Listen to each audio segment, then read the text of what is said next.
Por mais que tudo pareça ir de mal a pior, as verdades bíblicas que estamos desvendando são uma fonte de esperança. Uma esperança de vida e vida eterna. Deus te ama e quer te salvar. Essa é a mensagem central no Apocalipse. Existe esperança para os seres humanos. Você não está sozinho diante dos seus problemas.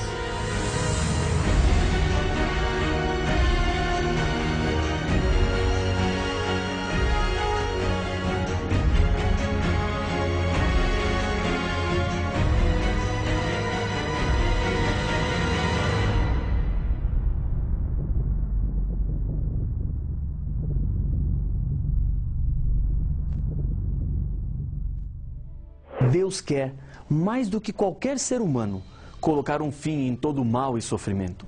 Existe esperança para os seres humanos. Você não está sozinho diante dos seus problemas. Esse dia está chegando. Sinta-se feliz por estar estudando a Bíblia. Deus queria lhe mostrar todas as verdades que estão sendo reveladas. Ele não quer perder você. Diante de meia garrafa de qualquer bebida, pode-se fazer um teste para saber se uma pessoa é pessimista ou otimista. O pessimista dirá, que desgraça, está acabando.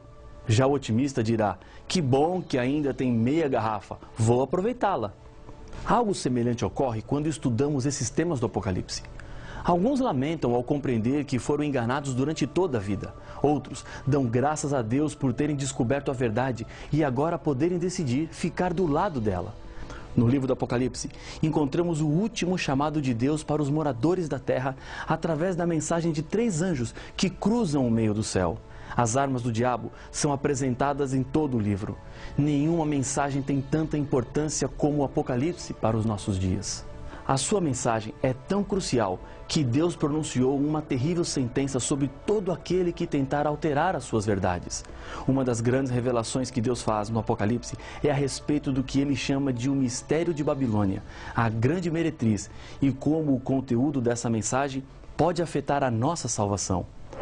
João, o autor do Apocalipse, em uma de suas cartas diz o seguinte: Filhinhos, já é a última hora.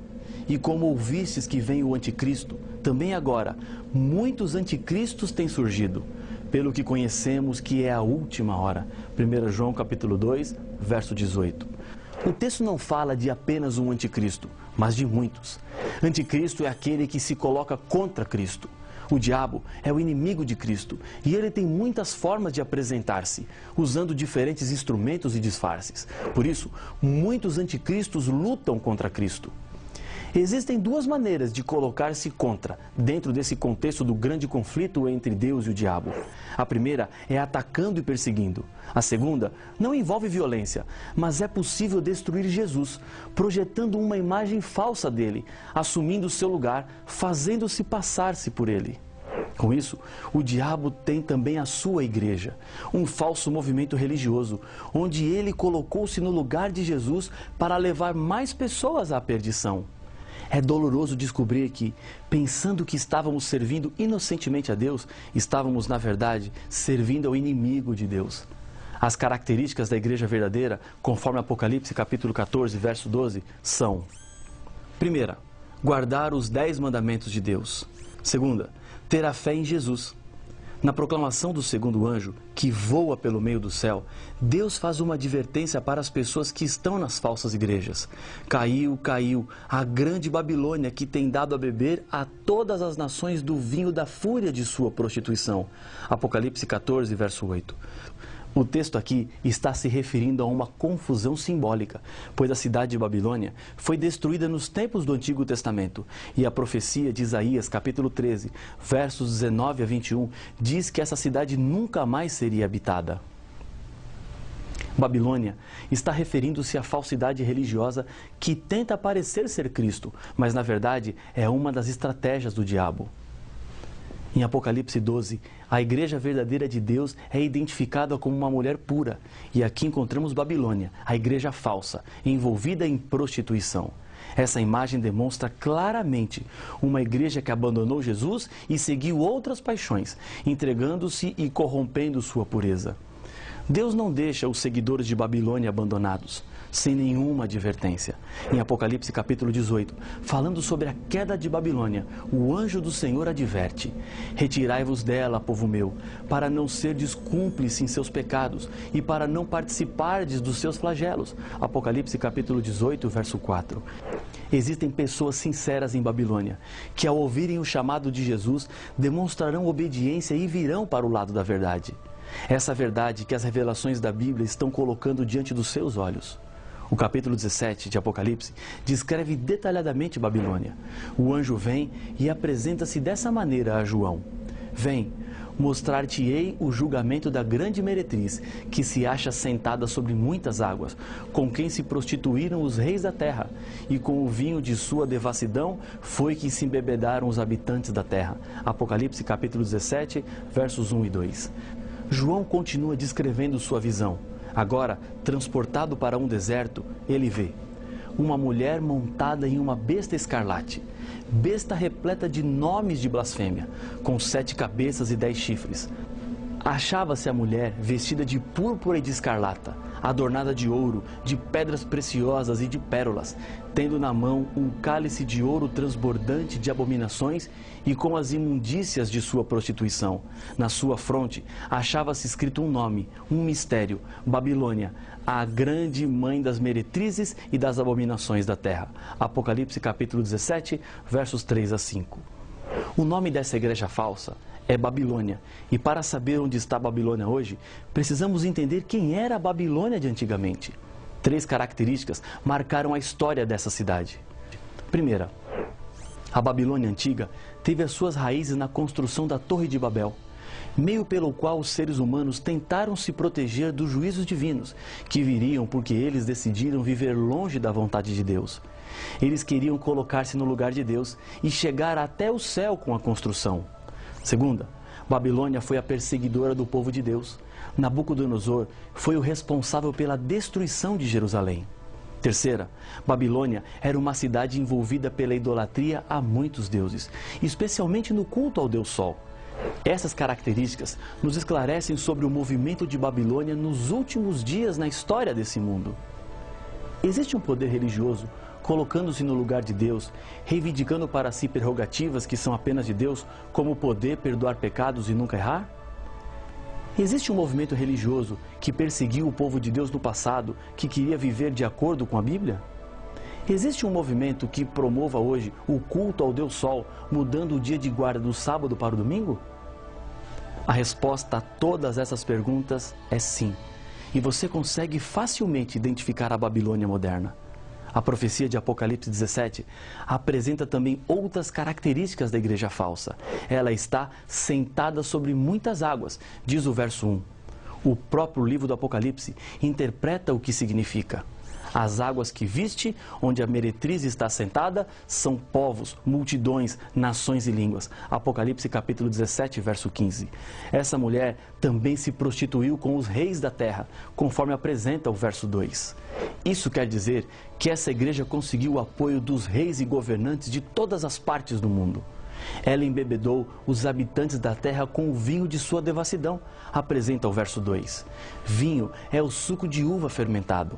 Na Bíblia, é usado como símbolo das doutrinas erradas, que geralmente não passam de tradições humanas.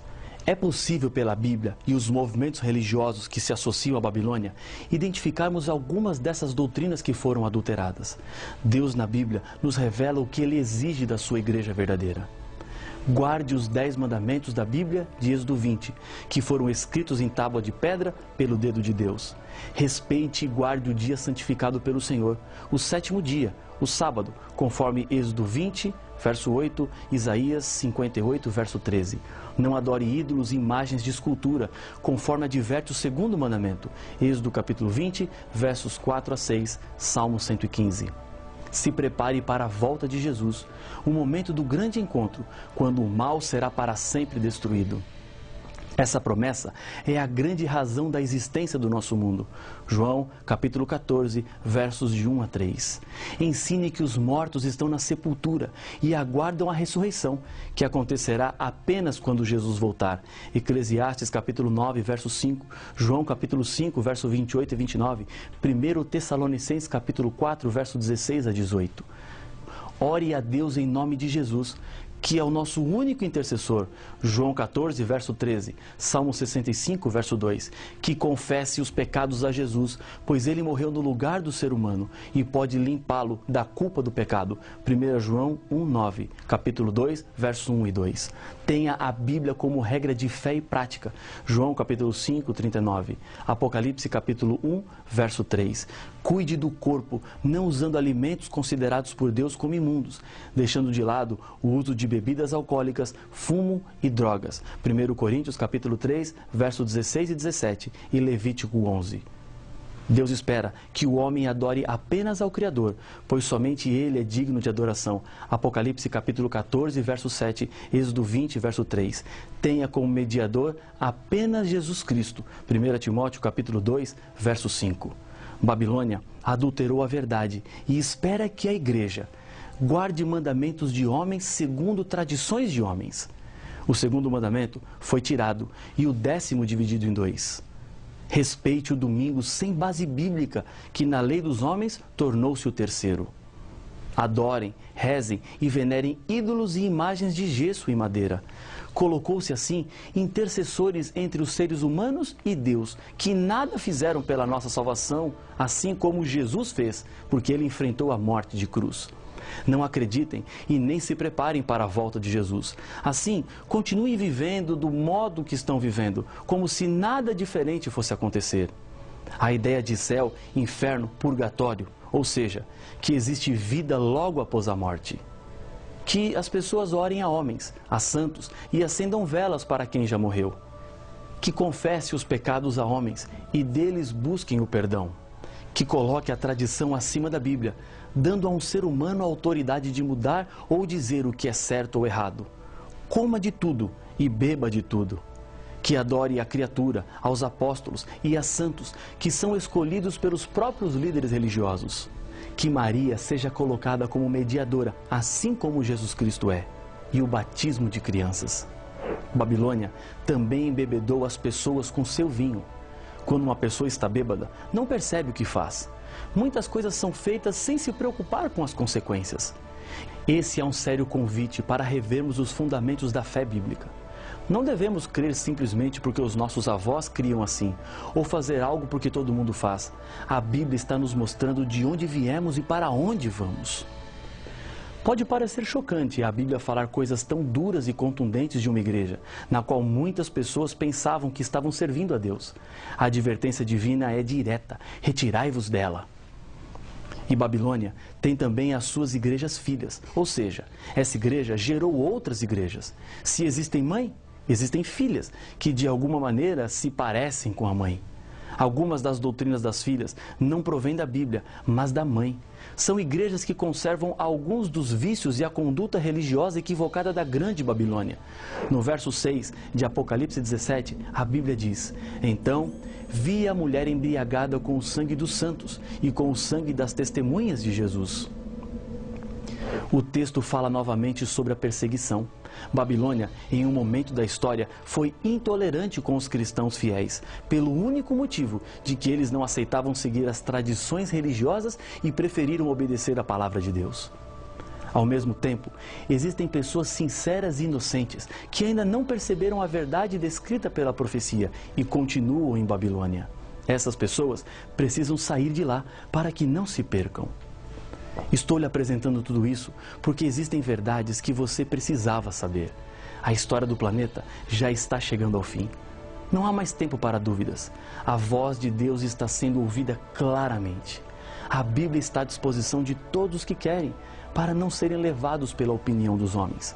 O Apocalipse é direto e identifica a igreja que pretende ser de Deus e não é. Quando Jesus esteve aqui, deixou uma descrição sobre a sua volta. Nem todo o que me diz, Senhor, Senhor, entrará no reino dos céus, mas aquele que faz a vontade de meu Pai que estás nos céus. Muitos naquele dia hão de dizer-me: Senhor, Senhor, porventura não temos nós profetizado em Teu nome? E em Teu nome não expelimos demônios? E em Teu nome não fizemos muitos milagres?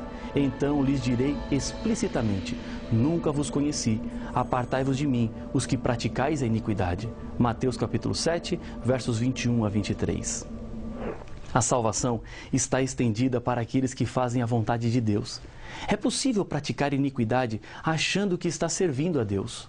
Em um julgamento, para ser justo, os culpados devem ser condenados.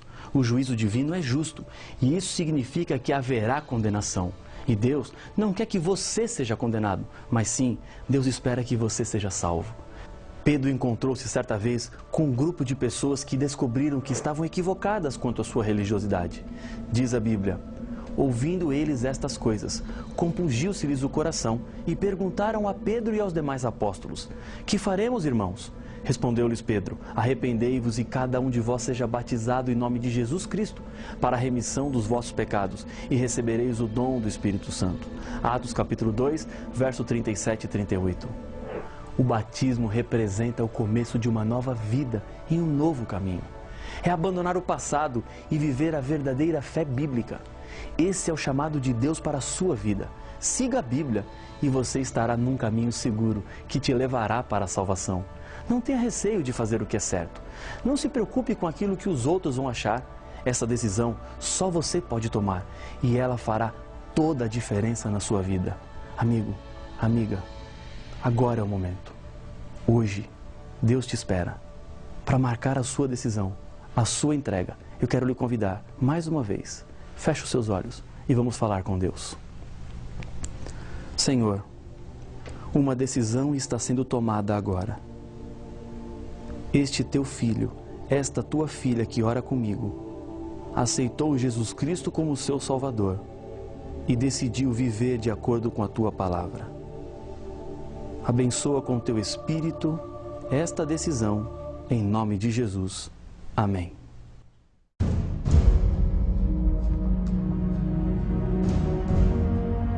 O livro do Apocalipse está cheio de promessas ao vitorioso. Isso quer dizer que a vitória é possível. Por trás da besta está o dragão, que é o diabo, inimigo de Deus.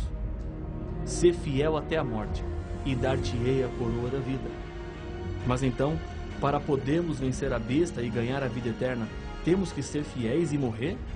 Deus não prometeu estar conosco em todos os momentos?